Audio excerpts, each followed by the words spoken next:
Hello guys, welcome back to my YouTube channel. അപ്പോൾ ഇന്ന് നമ്മൾ ഡിസ്കസ് ചെയ്യാൻ പോകുന്നത് പാർട്ട്ണർഷിപ്പിലെ അടുത്ത ടോപ്പിക്കായ അഡ്മിഷൻ ഓഫ് പാർട്ട്ണർ എന്ന് പറയുന്ന ഭാഗമാണ്. പാർട്ട്ണർഷിപ്പിൻ്റെ ഇതിന് മുന്നേയുള്ള വീഡിയോസിൽ നമ്മൾ പാർട്ട്ണർഷിപ്പിൻ്റെ ബേസിക്സും ഗുഡ് വിൽ ട്രീറ്റ്മെൻറ്റൊക്കെ ഡിസ്കസ് ചെയ്തിട്ടുണ്ട്. അത് കാണാത്തവർക്ക് ഇതിന് മുമ്പുള്ള വീഡിയോസ് ചെക്ക് ചെയ്യാം. അപ്പോൾ ഇന്ന് നമ്മൾ ഡിസ്കസ് ചെയ്യാൻ പോകുന്നത് പാർട്ട്ണർഷിപ്പിലെ അടുത്ത ഇമ്പോർട്ടൻറ്റ് ടോപ്പിക്കായ അഡ്മിഷൻ ഓഫ് പാർട്ട്ണർ എന്ന് പറയുന്ന ടോപ്പിക്കാണ്. നമ്മൾ ഇവിടെ തിയറി ഡിസ്കസ് ചെയ്യുന്നുണ്ടാവും, അതിൻ്റെ കൂടെ ഇല്ലസ്ട്രേഷൻസും ചെയ്യുന്നുണ്ടാവും. നമ്മൾ CA ഫൗണ്ടേഷൻ സ്റ്റഡി മെറ്റീരിയലിലെ ഇല്ലസ്ട്രേഷൻസ് ആണ് ചെയ്യുന്നുണ്ടാവുക. So let's get into the video. ഈ ചാപ്റ്ററിൽ നമ്മൾ എന്താണ് പഠിക്കാൻ പോകുന്നതെന്ന് വെച്ചാൽ, ഒരു പാർട്ട്ണർഷിപ്പിൽ ഒരു പുതിയ പാർട്ട്ണറിനെ അഡ്മിറ്റ് ചെയ്യുമ്പോൾ എന്തെല്ലാം അക്കൗണ്ടിങ് ട്രീറ്റ്മെൻ്റ് ആണ് നമ്മുടെ ബുക്സിൽ ചെയ്യുന്നത്, അതാണ് നമ്മൾ ഈ ചാപ്റ്ററിൽ പഠിക്കുന്നത്. ഓക്കെ, ഒരു റീകോൺസ്റ്റിറ്റ്യൂഷൻ നടക്കുന്ന സമയത്ത് നമ്മൾ ഫസ്റ്റ് ചെയ്യുന്നതെന്ന് വെച്ചാൽ നമ്മുടെ ബിസിനസ്സിലുള്ള എല്ലാ അസറ്റ്സും ലയബിലിറ്റീസും എന്ത് ചെയ്യും? റീവാല്യൂ ചെയ്യും. ഓക്കെ, റീവാല്യൂ ചെയ്യുന്നു എന്ന് വെച്ചാൽ എല്ലാ അസറ്റ്സിനും ലയബിലിറ്റീസിനും നമ്മൾ വീണ്ടും വാല്യൂ ചെയ്യും. നമ്മുടെ അസറ്റ്സും ലയബിലിറ്റീസും ഒക്കെ ഇൻക്രീസ് ആയിട്ടുണ്ടായിരിക്കാം, ഡിക്രീസ് ആയിട്ടുണ്ടായിരിക്കാം. അപ്പോൾ ഒരു അഡ്മിഷൻ്റെ കേസിൽ ഒരു പുതിയ പാർട്ട്ണർ വരികയാണ്. അപ്പോൾ പുതിയ പാർട്ട്ണർ വരുമ്പോൾ ഇതിന് മുമ്പുള്ള പാർട്ട്നേഴ്സ്, അതായത് നമ്മൾ ഓൾഡ് പാർട്ട്നേഴ്സാണ് ഇതുവരെ ബിസിനസ് ചെയ്തിരുന്നത് അല്ലേ. അപ്പോൾ ഒരു പുതിയ പാർട്ട്ണർ വരുന്നതിന് മുമ്പ് ഉണ്ടായിരുന്ന എല്ലാ അസറ്റ്സും ലയബിലിറ്റീസും റീവാല്യൂ ചെയ്തിട്ട് അതിൽ നിന്ന് നമുക്ക് കിട്ടുന്ന പ്രോഫിറ്റ് ഓർ ലോസ് അതെന്ത് ചെയ്യും? അത് ഈ ഓൾഡ് പാർട്ട്നേഴ്സിൻ്റെ ഇടയിൽ തന്നെ അവരുടെ ഓൾഡ് പ്രോഫിറ്റ് ഷെയറിങ് റേഷ്യോയിൽ തന്നെ നമ്മൾ ഡിസ്ട്രിബ്യൂട്ട് ചെയ്യും. അതായത് പുതിയ ആൾ വരുന്നതിന് മുമ്പ് പണ്ട് ഉണ്ടായിരുന്നതെല്ലാം എന്ത് ചെയ്യാം? സെറ്റിൽ ചെയ്യുക. അതാണ് ഇവിടെ ഉദ്ദേശിക്കുന്നത്. അതായത് പുതിയ പാർട്ട്ണർ വരുന്നതിന് മുമ്പ് ഓൾഡ് പാർട്ട്നേഴ്സ് അവർ ചെയ്തിരുന്ന ബിസിനസ്സിൻ്റെ അസറ്റ്സും ലയബിലിറ്റീസും ഒക്കെ റീവാല്യൂ ചെയ്ത് അതിൽ നിന്ന് അവർക്ക് കിട്ടിയിട്ടുള്ള പ്രോഫിറ്റും ലോസും എല്ലാം അവരുടെ ഇടയിൽ തന്നെ ഷെയർ ചെയ്യുന്നു. Okay, coming to our topic. First നമ്മൾ ചെയ്യുന്നത് revaluation of assets and liabilities ആണ്. അപ്പോൾ ഒരു പുതിയ പാർട്ട്ണറെ അഡ്മിറ്റ് ചെയ്യുമ്പോൾ അസറ്റ്സ് ഒക്കെ റീവാല്യൂ ചെയ്യും, ലയബിലിറ്റീസ് ഒക്കെ എന്ത് ചെയ്യും? റീഅസസ് ചെയ്യും. ഓക്കെ, ഇതിനു വേണ്ടി നമ്മൾ ഉണ്ടാക്കുന്ന ഒരു അക്കൗണ്ടാണ് ഏത്? റീവാല്യുവേഷൻ അക്കൗണ്ട് എന്ന് പറയുന്നത്. ഓക്കെ, റീവാല്യുവേഷൻ അക്കൗണ്ടിൽ നമ്മൾ എന്താണ് കാണിക്കുക? ഡെബിറ്റ് സൈഡിൽ നമ്മൾ എന്ത് ചെയ്യും? അസറ്റ്സിൻ്റെയും വാല്യൂവിൽ റിഡക്ഷൻ ഉണ്ടെങ്കിൽ അത് ഡെബിറ്റ് സൈഡിലും, and increase in liabilities credit സൈഡിൽ നമ്മൾ എന്തെല്ലാം എഴുതും? ഇൻക്രീസ് ഇൻ അസറ്റ്സും ഡിക്രീസ് ഇൻ ലയബിലിറ്റീസും. ഇതിങ്ങനെ ബൈ ഹാർട്ട് ചെയ്യേണ്ടതില്ല, ഇതെങ്ങനെ എഴുതണം എന്നുള്ളത് ഞാൻ പറഞ്ഞുതരാം. ഓക്കെ, അപ്പോൾ ഈ അക്കൗണ്ട് പ്രിപ്പയർ ചെയ്ത് ഈ രണ്ട് സൈഡിലും ഇതെല്ലാം എഴുതി കഴിഞ്ഞ് ലാസ്റ്റ് നമുക്ക് കിട്ടുന്ന റിസൾട്ട് എന്തായിരിക്കും? ഒന്നില്ലെങ്കിൽ പ്രോഫിറ്റ് ഓർ ലോസ് ആയിരിക്കും. ഈ പ്രോഫിറ്റ് ഓർ ലോസ് നമ്മൾ എന്ത് ചെയ്യും? ഓൾഡ് പാർട്ട്നേഴ്സിന് അവരുടെ ക്യാപിറ്റൽ അക്കൗണ്ടിലോട്ട് ട്രാൻസ്ഫർ ചെയ്യും. ഏത് റേഷ്യോയിൽ? അവരുടെ ഓൾഡ് പ്രോഫിറ്റ് ഷെയറിങ് റേഷ്യോയിൽ. ഓക്കെ, അപ്പോൾ നമ്മൾ ആക്ച്വലി എന്താണ് ചെയ്യുന്നത് എന്നുള്ളത് ഞാൻ പറഞ്ഞു തരാം. പുതിയ പാർട്ട്ണർ വരികയാണ്. സപ്പോസ് രണ്ട് പാർട്ട്നേഴ്സ് ഉണ്ട്, എയും ബിയും, ഓൾഡ് പാർട്ട്നേഴ്സ്. പുതിയ പാർട്ട്ണർ സി വരികയാണ്. പുതിയ പാർട്ട്ണർ വരെ നമ്മൾ എന്ത് ചെയ്യും? ഫസ്റ്റ് അസറ്റ്സും ലയബിലിറ്റീസും റീവാല്യൂ ചെയ്യും. അതിനുവേണ്ടി നമ്മൾ എന്ത് ചെയ്യണം? റീവാല്യുവേഷൻ അക്കൗണ്ട് ഓപ്പൺ ചെയ്യണം. അപ്പോൾ റീവാല്യുവേഷൻ അക്കൗണ്ടിൽ എഴുതാനുള്ള ജേർണൽ എൻട്രീസ് എങ്ങനെയാണ് എന്നുള്ളത് ഞാൻ പറഞ്ഞുതരാം. എങ്ങനെയാണ് റീവാല്യുവേഷൻ അക്കൗണ്ട് പ്രിപ്പയർ ചെയ്യേണ്ടതെന്നുള്ളത്. സപ്പോസ് നമ്മൾ നമ്മുടെ അസറ്റ്സിനൊക്കെ റീവാല്യൂ ചെയ്യുകയാണ്. ഓക്കെ, നമ്മുടെ അസറ്റ്സിനൊക്കെ റീവാല്യൂ ചെയ്യുമ്പോൾ നമ്മുടെ അസറ്റിൻ്റെ വാല്യൂ കൂടി. ഓക്കെ, സപ്പോസ് നമുക്കൊരു ബിൽഡിംഗ് ഉണ്ടായിരുന്നു. ബിൽഡിങ്ങിൻ്റെ വാല്യൂ 1 lakh ആയിരുന്നു. ഓൾറെഡി നമ്മളെ ബുക്സിൽ ബിൽഡിങ്ങിൻ്റെ വാല്യൂ 1 lakh ആയിട്ടാണ് കാണിച്ചേക്കുന്നത്. ഇപ്പോൾ നമ്മൾ പുതിയ പാർട്ട്ണർ വരുന്ന സമയത്ത് എന്ത് ചെയ്തു? റീവാല്യൂ ചെയ്തു. അപ്പോൾ ഇപ്പോഴത്തെ നമ്മളുടെ ബിൽഡിങ്ങിൻ്റെ വാല്യൂ എന്ന് പറയുന്നത് റീവാല്യൂ ചെയ്തപ്പോൾ 2 lakh ആയിട്ടാണ് കാണിക്കുന്നത്. 2 lakh ആയിട്ടാണ് കാണുന്നത്. ഓക്കെ, അപ്പോൾ 1 lakh എന്ത് ചെയ്തു? ബിൽഡിങ്ങിൻ്റെ വാല്യൂ 1 lakh ഇൻക്രീസ് ചെയ്തു അല്ലേ. അപ്പോൾ ഒരു അസറ്റ് ഇൻക്രീസ് ചെയ്യാണ്. അസറ്റ് ഇൻക്രീസ് ചെയ്യുമ്പോൾ നമ്മൾ എന്ത് ചെയ്യും? ഡെബിറ്റ് ചെയ്യും. ഓക്കെ, അപ്പോൾ നമ്മൾ ബിൽഡിങ്ങിന് എന്ത് ചെയ്യും? ഡെബിറ്റ് ചെയ്യും. Building account ഡെബ്റ്റർ. ക്രെഡിറ്റ് സൈഡിൽ നമ്മൾ എന്ത് ചെയ്യും? ക്രെഡിറ്റ് സൈഡിൽ നമ്മൾ എന്ത് എഴുതും? ടു റീവാല്യുവേഷൻ എന്ന് എഴുതും. ഓക്കെ, നമ്മൾ റീവാല്യുവേഷൻ അക്കൗണ്ടാണ് പ്രിപ്പയർ ചെയ്യുന്നത്. ഓക്കെ, അപ്പോൾ ഒരു അസറ്റ്സ് ഇൻക്രീസ് ചെയ്യുകയാണെങ്കിൽ നമ്മൾ എന്ത് ചെയ്യും? Asset account debtor to revaluation. അപ്പോൾ നമ്മൾ സപ്പോസ് നമ്മൾ റീവാല്യുവേഷൻ അക്കൗണ്ട് കാണിക്കുകയാണ് ഇവിടെ. അപ്പോൾ റീവാല്യുവേഷൻ അക്കൗണ്ടിൽ അത് എവിടെ വരും? ബൈ ബിൽഡിംഗ് എന്ന് പറയും. എത്രയാണ് നമ്മൾ എമൗണ്ട് എഴുതുക? 1 lakh എഴുതും. ഓക്കെ, ഇനി നമ്മൾ രണ്ടാമത്തെ കേസ് നോക്കുകയാണ്. സപ്പോസ് ഒരു അസറ്റ് ഡിക്രീസ് ആയി. ഓക്കെ, ഒരു അസറ്റിൻ്റെ വാല്യൂ ഡിക്രീസ് ആയി. സപ്പോസ് ലാൻഡിൻ്റെ വാല്യൂ എന്തായി? ഡിക്രീസ് ആയി. അപ്പോൾ നമ്മൾ അസറ്റ് ഡിക്രീസ് ആകുമ്പോൾ എങ്ങനെ എഴുതും? അസറ്റ് ഡെബിറ്റ് ബാലൻസ് ആണ്. അസറ്റ് ഡിക്രീസ് ആകുമ്പോൾ നമ്മൾ എന്ത് ചെയ്യും? ക്രെഡിറ്റ് ചെയ്യും. അപ്പോൾ എങ്ങനെയാണ് നമ്മൾ ജേർണൽ എൻട്രി എഴുതാം? ഡെബിറ്റ് സൈഡിൽ നമ്മൾ എന്തെഴുതും? Revaluation account debtor to land എന്ന് എഴുതും അല്ലേ? റീവാലുവേഷൻ അക്കൗണ്ടിൽ നമ്മൾ എങ്ങനെ എഴുതും? Revaluation account debtor to land എഴുതും ആണല്ലോ. ഇനി കമ്മിങ് ടു ലയബിലിറ്റീസ്, ഇതൊരു 50,000 ആണെന്ന് വെക്കാം. ഓക്കെ, കമ്മിങ് ടു ലയബിലിറ്റീസ്, ഒരു ലയബിലിറ്റി കൂടി. ഓക്കെ, നമ്മൾ ക്രെഡിറ്റേഴ്സ് കൂടി. നമ്മൾ റീവാല്യൂ ചെയ്തപ്പോഴാണ് മനസ്സിലായത് നമ്മളെ ക്രെഡിറ്റേഴ്സ് കൂടി. എങ്ങനെയാണ് നമ്മൾ എൻട്രി എഴുതുക? ക്രെഡിറ്റേഴ്സ് എന്ന് പറയുന്നത് എന്താണ്? നമ്മുടെ ലയബിലിറ്റി ആണ്, ക്രെഡിറ്റ് ബാലൻസ് ആണ്. അപ്പോൾ നമ്മൾ ഇൻക്രീസ് ചെയ്യുമ്പോൾ ക്രെഡിറ്റ് ചെയ്യണം. ലയബിലിറ്റി ഇൻക്രീസ് ചെയ്യുമ്പോൾ ക്രെഡിറ്റ് ചെയ്യണം. എങ്ങനെയാണ് ജേർണൽ എൻട്രി വരിക? Revaluation account debtor to creditors അല്ലേ? എവിടെയാണ് നമ്മൾ എഴുതുക? ഇതാ ഇവിടെ. റീവാലുവേഷൻ അക്കൗണ്ടിൽ ടു ക്രെഡിറ്റേഴ്സ്, സപ്പോസ് ഒരു എമൗണ്ട് 20K ആണ് വെക്കുക. ഓക്കെ, ഇനി നമ്മളൊരു ലയബിലിറ്റി കുറയാണ്. ഓക്കെ, നമ്മളൊരു ലയബിലിറ്റി, നമുക്കൊരു ലോൺ ഉണ്ടായിരുന്നു, അത് പകുതി നമ്മൾ അടച്ചു തീർത്തു. അപ്പോൾ നമ്മൾ ഒരു ലയബിലിറ്റി കുറയാണെന്ന് വിചാരിക്കാം. എങ്ങനെ എഴുതും നമ്മൾ? ലയബിലിറ്റി കുറയുമല്ലേ, അപ്പോൾ നമ്മൾ എന്ത് ചെയ്യും? ഡെബിറ്റ് ചെയ്യും. അപ്പോൾ loan account debtor to revaluation അല്ലേ? റീവാലുവേഷൻ അക്കൗണ്ട് നമ്മൾ എങ്ങനെ എഴുതും? ബൈ ലോൺ എത്രയാണ്? ഒരു 50K എഴുതാം. ഓക്കെ, അപ്പോൾ ഇതാണ് നമ്മുടെ റീവാലുവേഷൻ അക്കൗണ്ട്. ഓക്കെ, ഇനി നമ്മൾ എന്ത് ചെയ്യും? ഈ റീവാലുവേഷൻ അക്കൗണ്ടിനെ ടോട്ടൽ ചെയ്യും, ബാലൻസ് ചെയ്യും.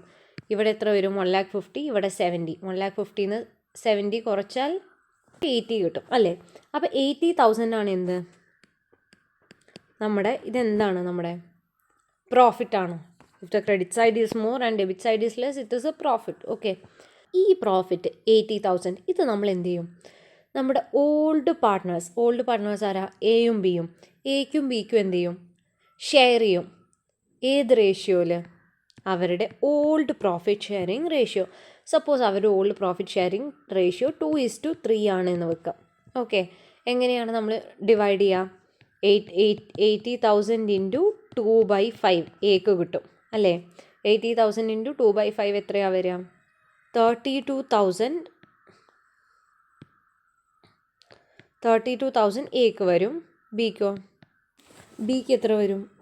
3/5 ആണ് വരിക അല്ലേ? 80,000 ഇൻറ്റു 3/5 എത്ര വരും? 48,000. ഈ പ്രോഫിറ്റ് ഇനി നമ്മൾ എന്ത് ചെയ്യും?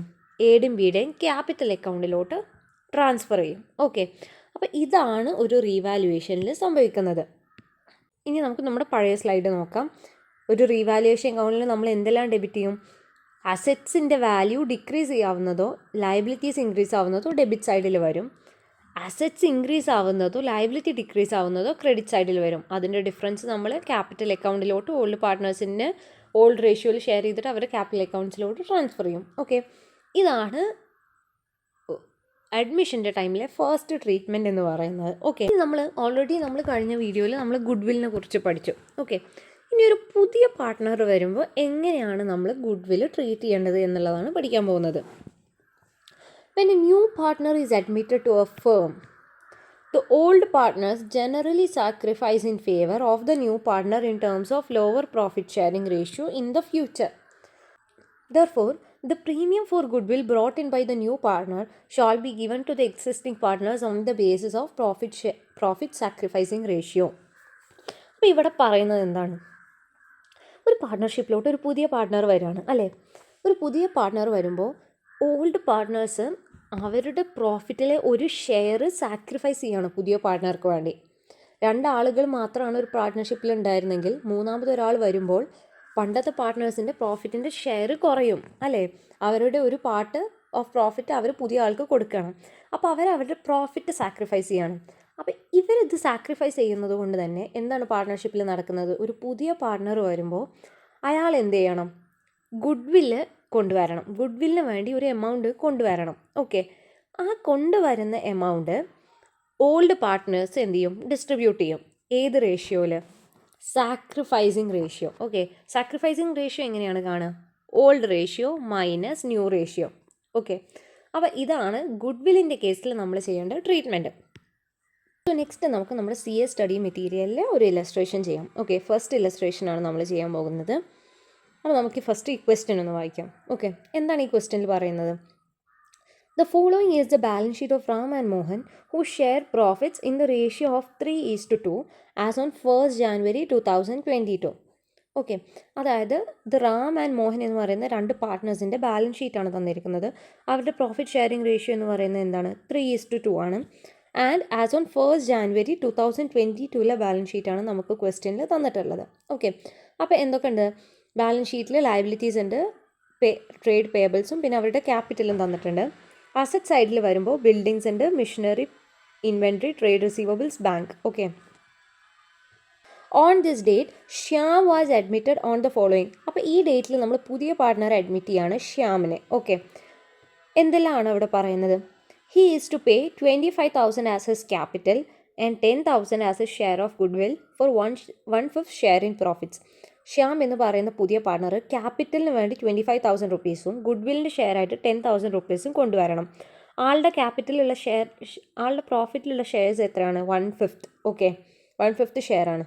ആൻഡ് അവരുടെ പുതിയ പ്രോഫിറ്റ് ഷെയറിംഗ് റേഷ്യോ തന്നിട്ടുണ്ട് 5:3:2. ഓക്കെ, ഇനി നമ്മുടെ പിന്നെ പറഞ്ഞേക്കുന്നത് the assets are to be revalued as under. എങ്ങനെയാണ് റീവാല്യൂ ചെയ്യേണ്ടത്? Building 25,000, plant and machinery 12,000, inventory 12,000, trade receivables 9,500. Okay, it was found that there was a liability for 1,500 for goods received but not recorded in the books. Give journal entries to record the above. Also give the balance sheet of the partnership firm after Shyam's admission. അപ്പോൾ നമ്മളോട് പറഞ്ഞിട്ടുള്ളത് മേളിലുള്ള കാര്യങ്ങളൊക്കെ record ചെയ്യാനുള്ള journal എൻട്രീസും കൊടുക്കണം. Also നമ്മളോട് എന്ത് പറഞ്ഞിട്ടുണ്ട്? Balance ഷീറ്റും പ്രിപ്പയർ ചെയ്യാൻ പറഞ്ഞിട്ടുണ്ട്. ഓക്കെ, അപ്പോൾ ഫസ്റ്റ് നമ്മൾ ചെയ്യേണ്ടത് എന്താണ്? ജേർണൽ എൻട്രീസ് എഴുതണം അല്ലേ? ഫസ്റ്റ് നമ്മൾ എന്ത് ജേർണൽ എൻട്രി എഴുതുക? പുതിയ പാർട്ട്ണർ ക്യാപിറ്റലും ഗുഡ് വില്ലും കൊണ്ടുവന്നിട്ടുണ്ട് അല്ലേ? അപ്പോൾ അതിനുള്ള ജേർണൽ എൻട്രിയാണ് നമ്മൾ എഴുതേണ്ടത്. Journal entries, first journal entry എന്താണ്? Bank account debtor. ആരാണ് കൊണ്ടുവരുന്നത്? ശ്യാം അല്ലേ? To Shyam's capital. Shyam's capital account എത്രയാണ് ശ്യാം കൊണ്ടുവരുന്നത്? 35,000 അല്ലേ? ഈ 35,000ൽ 10,000 എന്താണ്? ഗുഡ് വില്ല്. ഈ ഗുഡ് വില്ല് എന്ത് ചെയ്യും? പഴയ പാർട്ട്നേഴ്സിന് നമ്മൾ ഡിസ്ട്രിബ്യൂട്ട് ചെയ്യും. ഏത് റേഷ്യോയിൽ? സാക്രിഫൈസിങ് റേഷ്യോ അല്ലേ? എങ്ങനെയാണ് സാക്രിഫൈസിങ് റേഷ്യോ കാണാം? Old ratio minus new ratio അല്ലേ? ഓൾഡ് റേഷ്യോ എന്ന് പറയുന്നത് ഏതാണ്? 3:2 എന്നുള്ളതാണ് നമ്മുടെ ഓൾഡ് റേഷ്യോ. ന്യൂ റേഷ്യോ എന്ന് പറയുന്നത് 5:3:2. ഓക്കെ, അപ്പോൾ നമ്മുടെ രണ്ട് പാർട്ട്നേഴ്സ് റാമും മോഹനും. 3:2 ആണ് ഓൾഡ് റേഷ്യോ. New ratio 5:3:2. ഇതാണ് ന്യൂ റേഷ്യോ. അപ്പോൾ ഫസ്റ്റ് റാമിൻ്റെ ഓൾഡ് റേഷ്യോ ഏതാണ്? 3:2, 3/5 മൈനസ് റാമിൻ്റെ പുതിയ റേഷ്യോ ഏതാണ്? 5:3:2. 5 + 3 8 + 2 10. ഓക്കെ, അപ്പോൾ 3/5 മൈനസ് 5/10. എങ്ങനെയാണ് നമ്മൾ സാക്രിഫൈസിങ് റേഷ്യോ കാണാം? ഇവിടെ ഇൻറ്റു 2 6 - 5 1 1/10. മോഹൻ്റെ സാക്രിഫൈസിങ് റേഷ്യോ നമ്മൾ എങ്ങനെയാണ് കാണാം? 2/5 മൈനസ് 3/10 ഇൻറ്റു 2 4 - 3 1/10 അല്ലേ? അപ്പോൾ നമ്മുടെ സാക്രിഫൈസിങ് റേഷ്യോ എത്രയാണ്? 1:1. ഓക്കെ, ഈ റേഷ്യോയിലാണ് നമ്മൾ എന്ത് ചെയ്യുക? ഗുഡ് വില്ല് ഷെയർ ചെയ്യാം. ഓക്കെ, അപ്പോൾ ഇനി നമുക്ക് ഗുഡ് വില്ലിനുള്ള ജേർണൽ എൻട്രി എഴുതാം. എങ്ങനെയാണ് നമ്മൾ എഴുതുക? ശ്യാമിൻ്റെ ക്യാപിറ്റൽ റെഡ്യൂസ് ചെയ്യും അല്ലേ? ക്യാപിറ്റൽ 35,000 എത്രയാണ് റെഡ്യൂസ് ചെയ്യുക? ഗുഡ് വില്ലിൻ്റെ എമൗണ്ട് 10,000. അപ്പോൾ ശ്യാമിൻ്റെ അക്കൗണ്ട് നമ്മൾ ഡെബിറ്റ് ചെയ്യും. അപ്പോൾ ശ്യാംസ് ക്യാപിറ്റൽ അക്കൗണ്ട് ഡെപ്റ്റർ 2. ആർക്കൊക്കെയാണ് ക്യാപിറ്റൽ അക്കൗണ്ടിൽ? അതായത് ശ്യാമിൻ്റെ ക്യാപിറ്റൽ കുറഞ്ഞു, റാമിൻ്റെയും മോഹൻ്റെയും ക്യാപിറ്റൽ അക്കൗണ്ട് ബാലൻസ് എന്താണ്? ഇൻക്രീസ് ആവുകയാണ്. കാരണം അവർക്ക് കൂടുതൽ ക്യാഷ് കിട്ടുകയാണ് അല്ലേ? അപ്പോൾ അവരുടെ ക്യാപിറ്റൽ അക്കൗണ്ട് നമ്മൾ എന്ത് ചെയ്യും? ക്രെഡിറ്റ് ചെയ്യും. So to Ram's capital to Mohan's capital അല്ലേ? എത്രയാണ് എമൗണ്ട്? 10,000. 10,000 നമ്മൾ ഏത് റേഷ്യോയിലാണ്? 1:1. 1:1 എന്ന് പറയുമ്പോൾ 1/2 1/2. ഈക്വലായിട്ട് അല്ലേ 5000 5000. അപ്പോൾ ഇതാണ് നമ്മുടെ സെക്കൻഡ് ജേർണൽ എൻട്രി. ഓക്കെ, ഇനി നമ്മൾ എന്തിന് ജേർണൽ എൻട്രി എഴുതേണ്ടത്? ഇനി നമ്മുടെ അസറ്റ്സും ലയബിലിറ്റീസും ഒക്കെ റീവാല്യൂ ചെയ്തിട്ടുണ്ട്. ഇനിയുള്ള ജേർണൽ എൻട്രീസ് അതിനാണ് എഴുതേണ്ടത്. ഓക്കെ, അപ്പോൾ നമുക്ക് നമ്മുടെ ക്വസ്റ്റ്യനിലോട്ട് തിരിച്ചു പോവാം. നമ്മുടെ ക്വസ്റ്റ്യനിൽ പറഞ്ഞിട്ടുണ്ട് ബിൽഡിംഗ് എന്താണ് 25,000 ആയിട്ടുണ്ട്, plant and machinery 12,000, inventory 12,000, trade receivable 9,500. Okay, നമ്മൾ റീവാല്യൂ ചെയ്ത ബിൽഡിംഗ് വാല്യൂ 25,000 ആണ്. പഴയ ബിൽഡിംഗ് വാല്യൂ എന്ന് പറയുന്നത് 18,000. സോ 25,000 മൈനസ് 18, 7,000 റുപ്പീസ് നമ്മുടെ ബിൽഡിംഗ് എന്താണ് ഇൻക്രീസ് ചെയ്തേക്കാണ് അല്ലേ. അപ്പോൾ പ്ലാന്റ് ആൻഡ് മെഷീനറിയോ, പ്ലാന്റ് ആൻഡ് മെഷീനറി 15,000 ഉണ്ടായിരുന്നത് ഇപ്പോൾ 12,000 ആയി. അതായത് 3,000 വാല്യൂ നമ്മുടെ അസറ്റ് ഡിക്രീസ് ചെയ്തു. ഇനി ഇൻവെൻട്രി 12,000 ആണ്. ഇൻവെൻട്രി 12,000 ആണ്, ഇപ്പോഴും 12,000 ആണ്, അതായത് ചേഞ്ച് ഒന്നുമില്ല. ട്രേഡ് റിസീവബിൾസ് 10,000 ഉണ്ടായിരുന്നത് എന്തായി 9,500 ആയി, അതായത് 500 ഡിക്രീസ് ചെയ്തു അല്ലേ. പിന്നെ അതുകൂടാതെ എന്തുണ്ട്, it was found there was a liability of 1,500 for goods received but not recorded in books. ഇതെന്താണ്? ഇത് അൺറെക്കോർഡഡ് ലയബിലിറ്റി. ഒരു ലയബിലിറ്റി നമ്മൾ റെക്കോർഡ് ചെയ്തിട്ടില്ല, അപ്പോൾ നമ്മൾ എന്ത് ചെയ്യും, അത് പുതിയത് റെക്കോർഡ് ചെയ്യുന്ന പോലെ റീവാലുവേഷനിൽ ആദ്യമായിട്ട് റെക്കോർഡ് ചെയ്യും. ഓക്കെ, അപ്പോൾ ഇതിനൊക്കെയാണ് ഇനി നമ്മൾ ജേർണൽ എൻട്രീസ് എഴുതേണ്ടത്. ഓക്കെ, എങ്ങനെയാണ് നമ്മൾ ജേർണൽ എൻട്രി എഴുതുക? അപ്പോൾ ബിൽഡിങ് ഒരു അസറ്റാണ്, അസറ്റ് ഇൻക്രീസ് ചെയ്യുമ്പോൾ എങ്ങനെയാണ് നമ്മൾ ജേർണൽ എൻട്രി എഴുതുക? Building account debtor to revaluation അല്ലേ. എത്രയാണ് എമൗണ്ട്? 7,000. 7,000 എങ്ങനെയാണ് കിട്ടിയത്? 25,000 മൈനസ് 18,000 അല്ലേ. ഇതാണ് ഫസ്റ്റ് ജേർണൽ എൻട്രി. ഇനി next journal entry, next plant and machinery reduce ആയി അല്ലേ. പ്ലാന്റ് ആൻഡ് മെഷീനറി 3,000 ആയിട്ട് റെഡ്യൂസ് ആയി. എങ്ങനെയാണ് ജേർണൽ എൻട്രി എഴുതുക? എങ്ങനെയാണ് നമ്മൾ പ്ലാന്റ് ആൻഡ് മെഷീനറിക്ക് ജേർണൽ എൻട്രി എഴുതുക? Revaluation account debtor to plant and machinery. എത്രയാണ് എമൗണ്ട് കുറഞ്ഞത്? 3,000 കുറഞ്ഞു അല്ലേ. പിന്നെ നമ്മുടെ എന്താണ്, ട്രേഡ് റിസീവബിൾസ് കുറഞ്ഞു. ഓക്കെ, അടുത്തത് നമ്മൾ എന്താണ്, ഒരു പ്രൊവിഷൻ വെച്ച് അല്ലേ, പ്രൊവിഷൻ ഡൗട്ട്ഫുൾ ഡെപ്സിന് പ്രൊവിഷൻ വെച്ചത് കാരണം നമ്മുടെ ട്രേഡ് റിസീവബിൾസ് 9,500 ആയി, 500 കുറഞ്ഞു. അപ്പോൾ നമുക്ക് ഇതെല്ലാം കൂടെ കമ്പൈൻ ചെയ്തിട്ട് ഒരു എൻട്രി എഴുതാം. ഓക്കെ, ഇതിന് മുന്നത്തെ എൻട്രി ഉണ്ടല്ലോ, അതിൻ്റെ കൂടെ നമുക്ക് ഇതും സെയിം എൻട്രിയാണ് വരിക. Revaluation account debtor to provision for doubtful debts 500. ഇനി നമ്മൾ അടുത്തത് എന്താണ്, നമുക്ക് ട്രേഡ് പേയബിൾസ് ഉണ്ട് 1,500, അതായത് അൺറെക്കോർഡഡ് ലയബിലിറ്റി. അതിൻ്റെ എൻട്രി എന്താ വരിക? Same revaluation account debtor to trade payables. അപ്പോൾ ഇങ്ങനെയുള്ളതൊക്കെ നമുക്ക് എന്ത് ചെയ്യാം, കമ്പൈൻ ചെയ്തിട്ട് എഴുതാം. ഓക്കെ, സെപ്പറേറ്റ് എൻട്രീസ് എഴുതുന്നതിന് പകരം എല്ലാം കൂടെ ഒറ്റൊരു എൻട്രി എഴുതാം. ഇനി നമ്മൾ ടോട്ടൽ എമൗണ്ട് എത്ര വരും? 4,500 പ്ലസ് 500 5,000. ഓക്കെ, അപ്പോൾ ഇത്രേ ഉള്ളൂ നമ്മുടെ ജേർണൽ എൻട്രീസ്. ഓക്കെ, ഇനി ഇവിടെ നമ്മൾ എൻട്രീസ് എഴുതി. ഇനി നമ്മൾക്ക് എന്ത് ചെയ്യണം? റീവാലുവേഷൻ അക്കൗണ്ട് നമ്മളെ ക്വസ്റ്റ്യനിൽ സെപ്പറേറ്റ് റീവാലുവേഷൻ അക്കൗണ്ട് പ്രിപ്പയർ ചെയ്യാൻ പറഞ്ഞിട്ടില്ല, നമുക്ക് വേണമെങ്കിൽ പ്രിപ്പയർ ചെയ്യാം. ഓക്കെ, കാരണം നമ്മൾ റീവാലുവേഷൻ പ്രോഫിറ്റ് ഓർ ലോസ് കണ്ടെത്തണം അല്ലേ.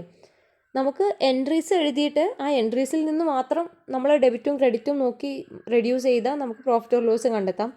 ഇനി അതിന് വയ്യാത്തവർക്ക് എന്ത് ചെയ്യാം? റീവാലുവേഷൻ അക്കൗണ്ട് പ്രിപ്പയർ ചെയ്യാം. ഓക്കെ, ബുദ്ധിമുട്ടില്ല. റീവാലുവേഷൻ അക്കൗണ്ട് എങ്ങനെയാണ് നമ്മൾ പ്രിപ്പയർ ചെയ്തത്? ഈ എഴുതിയ എൻട്രീസൊക്കെ റീവാലുവേഷൻ അക്കൗണ്ടിലോട്ട് പോസ്റ്റ് ചെയ്യാം. To plant and machinery to provision to trade payable എല്ലാം കൂടെ 3,500 1,500 അല്ലേ. ഇവിടെ എന്ത് വരും? ഒരു ബിൽഡിംഗ് വരും 7,000.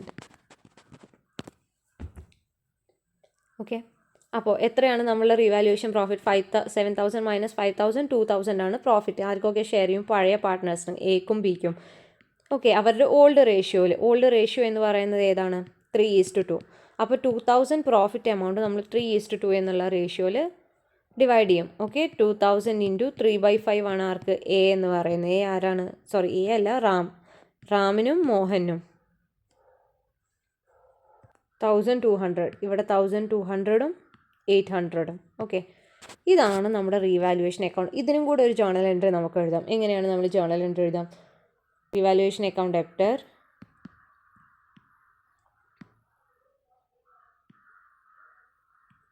To Ram's capital to Mohan's capital. Okay, 2000, 1200,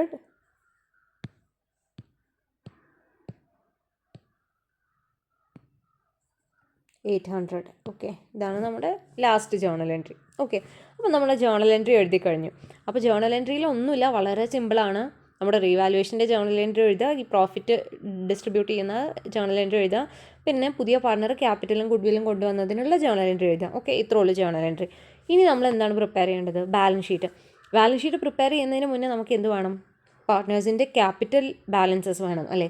അപ്പോൾ പാർട്ട്നേഴ്സിൻ്റെ ക്യാപിറ്റൽ ബാലൻസ് കിട്ടാൻ ഏറ്റവും ബെറ്റർ എന്ത് ചെയ്യാണ്? അവരുടെ ക്യാപിറ്റൽ അക്കൗണ്ട് പ്രിപ്പയർ ചെയ്യാണ്. ഓക്കെ, അപ്പോൾ ഇനി ഫസ്റ്റ് നമുക്ക് ക്യാപിറ്റൽ അക്കൗണ്ട്സ് പ്രിപ്പയർ ചെയ്യാം. പിന്നെ നമ്മൾ capital account, partners capital account prepare ചെയ്യാണ്. നമ്മുടെ 3 പാർട്ട്നേഴ്സ് ആരൊക്കെയാണ്? റാം, മോഹൻ, ശ്യാം അല്ലേ? ക്രെഡിറ്റ് സൈഡിലും റാം, മോഹൻ, ശ്യാം, നമ്മൾ ഒരുമിച്ചാണ് എല്ലാവരുടെയും ക്യാപിറ്റൽ അക്കൗണ്ട് ഉണ്ടാക്കുന്നത്. അപ്പോൾ എന്തൊക്കെയാണ് ക്യാപിറ്റൽ അക്കൗണ്ടിൽ വരിക? ഫസ്റ്റ് നമ്മൾ എഴുതിയ ജേണൽ എൻട്രി നോക്കിയാൽ നമുക്ക് മനസ്സിലാവും. ഫസ്റ്റ് നമ്മൾ എന്താണ് കൊണ്ടുവന്നേക്കുന്നത്? പുതിയ പാർട്ട്ണർ ഗുഡ്വില്ലും ക്യാപിറ്റലും കൊണ്ടുവന്നിട്ടുണ്ട് അല്ലേ? എന്തായിരുന്നു journal entry? Bank account debtor to Shyam's capital. അപ്പോൾ ബൈ ബാങ്ക് എത്രയാണ് ശ്യാമിൻ്റെ അക്കൗണ്ടിലോട്ട് വന്നിട്ടുള്ളത്? 35,000 അല്ലേ? ഈ 35,000 എന്ത് ചെയ്യും? ഗുഡ്വില്ല് കൊടുത്തു അല്ലേ? എങ്ങനെയാണ്? Shyam's capital account debtor to Ram, to Mohan അല്ലേ? എത്രയാണ് കൊടുത്തത്? 5,000. ഇനി എന്ത് ചെയ്യും? ഇത് ഇവിടെ എഴുതും. ഇവിടെ എങ്ങനെയാണ് അത് വരിക? ബൈ ശ്യാംസ് ക്യാപിറ്റൽ അല്ലേ? ഇവിടെ 5,000 വരും, ഇവിടെയും 5,000 വരും. റീവാലുവേഷൻ പ്രോഫിറ്റ് ഉണ്ടായിരുന്നു അല്ലേ? നമുക്ക് റീവാലുവേഷൻ പ്രോഫിറ്റ് 1,200 റാമിന് കിട്ടി, 800 മോഹന് കിട്ടി അല്ലേ? ഇനി എന്തെങ്കിലും ഉണ്ടോ നമ്മുടെ ക്യാപിറ്റൽ അക്കൗണ്ടിൽ അഡ്ജസ്റ്റ് ചെയ്യാൻ? സെപ്പറേറ്റ് അഡ്ജസ്റ്റ്മെൻറ്റ്സ് ഒന്നുമില്ല. അപ്പോൾ നമുക്ക് എന്ത് ചെയ്യാം? നമ്മുടെ ക്യാപിറ്റൽ അക്കൗണ്ട് ബാലൻസ് ചെയ്യാം. നമ്മുടെ ക്യാപിറ്റൽ അക്കൗണ്ട് ബാലൻസ് ചെയ്യുന്നതിന് മുന്നേ ഒരു കാര്യം നമ്മൾ എഴുതാൻ വിട്ടുപോയി. എന്താണത്?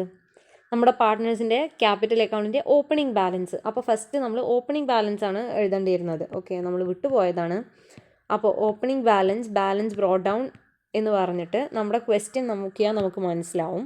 ഓപ്പണിംഗ് ബാലൻസ് ഇവിടെ തന്നിട്ടുണ്ട്. ഇതാ 20,000, 25,000. ഇത് നമ്മൾ എന്ത് ചെയ്യണം? നമ്മുടെ ക്യാപിറ്റൽ അക്കൗണ്ടിലോട്ട് എഴുതണം. 20,000, 25,000. ഓക്കെ, ഇനി നമുക്ക് എന്ത് ചെയ്യാം? ബാലൻസ് ചെയ്യാം. ഓക്കെ, ഫസ്റ്റ് നമ്മൾ ടോട്ടൽ ചെയ്യാം. എപ്പോഴും ടോട്ടൽ ചെയ്യുമ്പോൾ ക്രെഡിറ്റ് സൈഡിൽ നിന്ന് ടോട്ടൽ ചെയ്ത് തുടങ്ങുക. കാരണം ക്യാപിറ്റൽ അക്കൗണ്ടാണ്, ക്രെഡിറ്റ് ആവണം കൂടുതൽ അല്ലേ? അപ്പോൾ റാമിൻ്റെ അക്കൗണ്ടിൽ 25,000 പ്ലസ് 1,200, 26,200.